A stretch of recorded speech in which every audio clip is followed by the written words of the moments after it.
सुनिए ना, इरफान अंसारी का नाम है कार्रवाई। इरफान अंसारी के समय में बता दीजिए कि कहीं कोई गड़बड़ी हो तो बता दीजिए। दिन रात काम कर रहा हूँ, सबको लेके चल रहा हूँ। बीजेपी के विधायकों को खुला ऑफर मैंने दे दिया है। 10% विधायक जो है भाजपा के, वो लगता है कि थोड़ा संवेदनशील हैं, जनता के प्रति जवाबदेही हैं। 90% जो विधायक है लापरवाह विधायक है लोग, उसका अनुशंसा अभी तक नहीं आया है। 50 करोड़ रुपया और 10 करोड़ रुपया हम दे रहे हैं। 60 करोड़ की योजना ले जाओ भाई, जात पात लड़ाते रहना तुम ना। लेकिन एक मिनट आओ यार, काम तो कर लो पहले, गरीब का, जनता का काम तो कर लो। जो जनता का वोट ले रहे हो मेरा आदिवासी है, दलित है, ओबीसी है मेरा, उसका काम तो ले लो, उसका कर लो। मूर्ख बना के जात के नाम पर चले आते जीत करके, उसको हक तो दे दो। मैं हक देना चाहता हूँ। मैं फ़ोन कर रहा हूँ, विभाग के पदाधिकारी उनके घर जा रहे हैं बीजेपी के विधायकों का, और नहीं जा रहे तो मैंने कहा कि मैं 2 दिन वेट करूंगा, 3 दिन वेट करूंगा, नहीं तो सारा पैसा अपने सत्ताधारियों में बांट दूंगा। आप तो बोले बॉन्ड लिखवा के देंगे उन लोगों को। नहीं, मैं आगे भी ये भी कहा हूँ मैं, एकदम एग्जीक्यूटिव को मैंने कह दिया घर जाइए, विधायकों से बात कीजिए और हमको काम दिखाइए। आज हमारी जो सत्ता पक्ष की जो विधायक है, एग्जीक्यूटिव लोग सारा काम कर रहा है। छाता लेकर बताइए, पानी में भी रोड का एस्टीमेट बना रहा है, पुल का एस्टीमेट बना रहा है। आदिवासी लोग वंचित है, आज भी मुख्य धारा से वंचित है, शहर आने से वंचित है मेरा आदिवासी। हमने कहा कि सबसे पहले सब उसको काम दो, उसको सब पुल दे दो। पूरा विभाग आज डीपीआर बनाने में व्यस्त है, रात भर काम कर रहा है। मोदी जी 3 घंटा सोते थे, इरफान सर 1 घंटा सो रहा है। समय कम है, 300 रन है, 3 विकेट है, बैटिंग भी करना है, ठीक है। तो मैं अपना एफर्ट दे रहा हूँ। मैं साफ साफ बोल दिया हूँ, कोई भेदभाव नहीं। आदिवासी को जो हक है उसको देना होगा, दलित का जो हक है देना होगा, और मुसलमानों का जो हक है जो भाजपा ने रोक रखा है, काट दिया 18 साल, सूद समेत में दिला। मैं वादा करता हूँ अपने तमाम झारखंड वासियों से, सूद समेत आपका हक में दिलाऊंगा, जो कहता हूँ करता हूँ। लेकिन युवा जो हक मांग रहे आप उनको नौकरी नहीं दे रहे, परेशान है, धरने पर बैठे हुए हैं। युवाओं के साथ जो हम ही खुद युवा हैं, तो समझना चाहिए। मैं अपने युवाओं से कहूँगा कि किसी के बहकावे में मत आइए। जितना आप देखिएगा अनुबंध कर्मी हैं, ये भाजपा का देन है। कोई ऐसा नियम नहीं बनाया, कोई पॉलिसी आपने नहीं बनाया। अब बताइए, अभी सहायक पुलिसकर्मी रघुवर दास जी चुनाव जाते जाते बहाली कर दिए। उनको लगा कि हम तो सत्ता में आएंगे नहीं, ये लोग फिर बाद में हम ही लोग को गाली देगा। हुआ भी वही हाल। आपने 5 साल तक का कॉन्ट्रैक्ट कर लिया, बच्चे क्या करेंगे? अपना रोजगार क्या खोज में ज्वाइनिंग कर लिए, जबकि जानते थे कि 5 साल के बाद ऐसा एग्रीमेंट है उसमें कि 5 साल के बाद आप सत्ता खत्म हो जाएगी। लेकिन आप तो अस्थायीकरण का वादा करके हेमंत सोरेन सत्ता में आए थे, आप विभाग मंत्री भी है सरकार में। कई अस्थायीकरण हो भी रहा है। अब आप बताइए, जिसका आपका 55 साल है उम्र है, तो आपका अस्थायी हो जाएगा क्या? सच्चाई मानिए ना। तो जो 25 से 35 साल के बीच जो युवा है उसका ना सही होगा। नियम संगत ये नहीं कहता है। अब बोलिए 55-50 साल है, आपका नौकरी अस्थायी कर रहे, कैसे हो सकता है? बहुत सी बाधाएं हैं, तो हम लोग जान रहे हैं, रीड कर रहे हैं। और हमारे मुख्यमंत्री जी ने नियमावली बनाया, जेपीएससी में बहाली हम लोग करवाए, पहला साल आज है जो हम लोग करवा रहे हैं। जेसीएससी में कई बहालियाँ हो रही है, टीचर की बहाली हो रही है, सब बहाली तो हम लोग कर ही रहे हैं, कहाँ नहीं कर रहे हैं। अब जो रही बात, क्या जो अनुबंध कर्मी लोग हैं उनकी जो मांग है वो हम लोग विचार कर रहे हैं। और जो हो सकता है, देखिए अनुबंध कर्मी को तो हम अस्थायी नहीं कर सकते ना, सरकारी नहीं दिला सकते, और या तो आपका हम सैलरी बढ़ा सकते हैं, जो नियम संगत आप बात की है। अब जो अनुबंध कर्मी अगर मान लीजिए जो बैठ रहे हैं, उन्हीं को मैं मंत्री बना देता हूँ। आप मैं बताऊँ, आप ही पॉलिसी बनाइए। लेकिन अब जो पढ़ लिख के, मान लीजिए जो पढ़ लिख के एग्जाम दिया, वो क्या बोलेगा कि बिना पढ़े लिखे धरा दे के उसको अस्थायी कर दिए, और हम लोग पढ़े लिखे जो एग्जाम दिए बेकार दे दिए, एग्जाम दे के जो सेलेक्ट। लेकिन आप लोग को भी वादा करने से पहले सोचना चाहिए था ना। हेमंत सोरेन वादा किए थे कि जितने भी अनुबंध कर्मी है सरकार आते ही उनको जो है परमानेंट कर देंगे, हम अस्थायी कर देंगे। मैंने कहा ना, मुख्यमंत्री जी ने कहा तो कि हम लोग कर रहे हैं, जिसका समय सीमा जिसका है, मान लीजिए आपको 25 साल 26 साल, उसका हम अस्थायीकरण करेंगे, क्यों नहीं कर रहे हैं? हम कर रहे हैं। अब जिसका मान लीजिए 50 साल है, 52 साल है, 2 साल नौकरी बचा है, उसका अस्थायी आप कैसे कीजिएगा? Is it possible? बोलिए आप। अब आप धरना दे रहे हैं, प्रदर्शन कर रहे हैं, उससे क्या हो जाएगा? नियम संगत हम लोग काम करेंगे। और यूथ की चिंता तो हमको है, यूथ का दर्द हमें है। हम लोग कहीं कुछ होता है तो हम लोग सबसे पहले इरफान अंसारी पहुँचता है। आज अपने विभाग का हम जीवी की बैठक बुला रहे हैं। जितना अनुबंध कर्मी है हम लोग उसको समावेश कर रहे हैं। इसका खत्म हो रहा है, हम जीवी की बैठक में देने जा रहे हैं, जो मेरा विभाग का मामला है।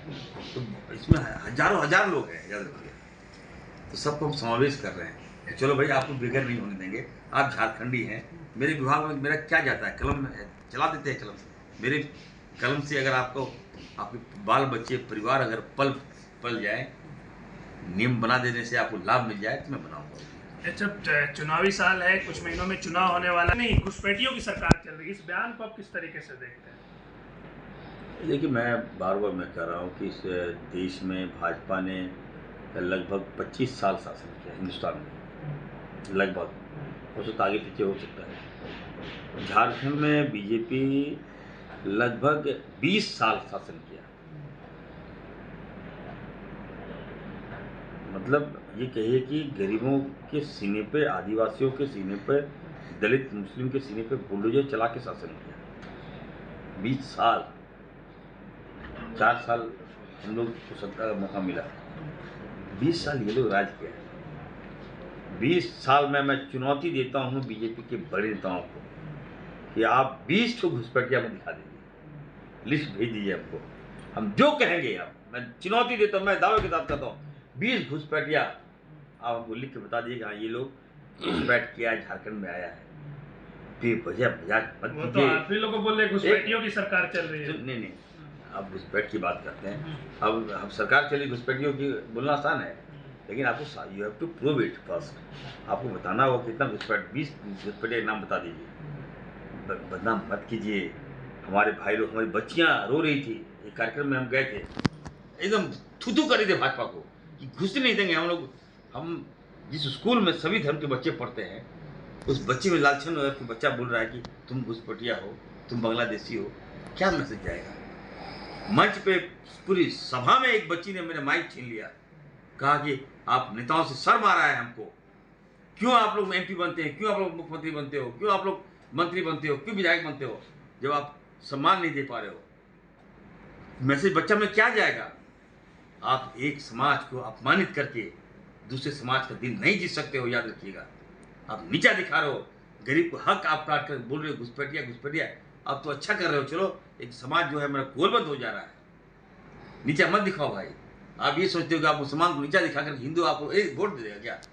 ये झारखंड है, हिंदू हमारे हैं, याद रखिएगा। आदिवासी दलित हमारे हैं, अपर कास्ट हमारे हैं, मरवाड़ी हमारे हैं।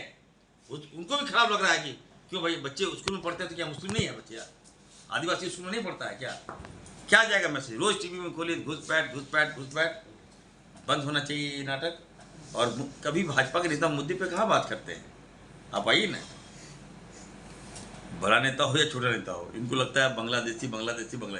मैं तो बधाई देता हूँ बीजेपी के नेताओं को, थैंक्स से बोलता हूँ, कम से कम चलो भाई पाकिस्तानी नहीं बोल रहा है, पाकिस्तानी घुसपैठ नहीं बोल रहा है, यहाँ घुस गया यहाँ भाई, बोल भी सकता है ये लोग। अपने तमाम युवाओं से कहना चाहता हूँ, शिक्षक युवाओं से, एकदम सचेत रहिएगा। ये लोग, अभी चुनाव आ रहा है, अभी आपको ये लोग फंसाएगा, गलत आतंकवादी के नाम पर फंसाएगा बेगुनाहों को, सेंट्रल एजेंसी से ला के घुसा देगा आपको, बोलेगा कि नहीं इसका नाम आतंकवादी में है। एकदम गलत एक्टिविटी से मत रहिए, एकदम चुनाव है, सावधान रहिए। इरफान अंसारी आपके साथ है, हर जुर्म के साथ मजबूती के साथ इरफान अंसारी खड़ा है। उस जुर्म को हम तबाह कर देंगे, भाजपा के हर नापाक इरादे को हम बर्बाद करके रख दूंगा। और हमारा झारखंड है, हमारा झारखंड है, हमारे पिताजी ने झारखंड लिया है, जिसे गुरु शिबू सोरेन जी ने झारखंड लिया है। उस झारखंड को संवारेंगे, सजाएंगे और सभी को हम समावेश करके नौकरी भी देंगे, रोजगार भी देंगे। और चिंता न करें, बीजेपी के बहकावे में नहीं आए। और जो उसकाता है, अभी देखिएगा, और भी लोग बता रहा था अभी हमको, कुछ भाजपा के विधायक ही बता रहे थे, हमको आते हैं काम लेने के, क्या बोले, शॉकिंग, कि विधायक जी बताइएगा नहीं, हम लोग अभी क्या कर रहे हैं, चुनाव के समय में जितना भी आउटसोर्सिंग लोग को हम लोग फीडिंग दे रहे हैं कि तुम लोग धरना दो, प्रदर्शन दो, सरकार की छवि खराब करो। गुड फेथ में था मेरा विधायक, तो हम बोले ठीक है यार, तुम सच बताओ, 2 पुल दे दिया और एक्स्ट्रा तो बता दिया कि सर हम ही लोग इसको करवा रहे हैं, उसका रहे हैं कि तुम धरना पर बैठ जाओ, सरकार की छवि खराब करो। जबकि कोई ऐसी मांग नहीं है, सबका मांग रास्ता निकल चुका है। बी पॉजिटिव, हमारे शिक्षा मंत्री लगे हुए, दलित है हमारे शिक्षा मंत्री, सहायक शिक्षा कर्मियों की बात कर रहे हैं, मानदेय बढ़ा रहे हैं, बोलते नहीं और बढ़ा दीजिए। एक नियम है ना, अभी इलेक्शन है, आप बार्गेनिंग कर रहे हैं, ये नहीं होना चाहिए ना। हम आपके साथ खड़े हैं, थोड़ा आपको भी सपोर्ट करना चाहिए, आपकी सरकार है, इरफान अंसारी आपका है, तब ना तो काम होगा आपका। अगर हम आपका रिस्पेक्ट कर रहे हैं तो आपको भी हमें रिस्पेक्ट करना चाहिए। मेरा ये कहने का मतलब है, सभी अनुबंध कर्मियों को कहूँगा, देखिए भाजपा का चाल है, सबको बिठा दिया होगा अभी। आप चलिए गवर्नर हाउस, आप लोग जाके उठाते कहे नहीं है कि चलिए भाई सरकार के आप कर्मचारी हम हैं। उठाएंगे क्यों, हम तो मांग मानेंगे। हाँ, मांगों को मान के ही उठाना।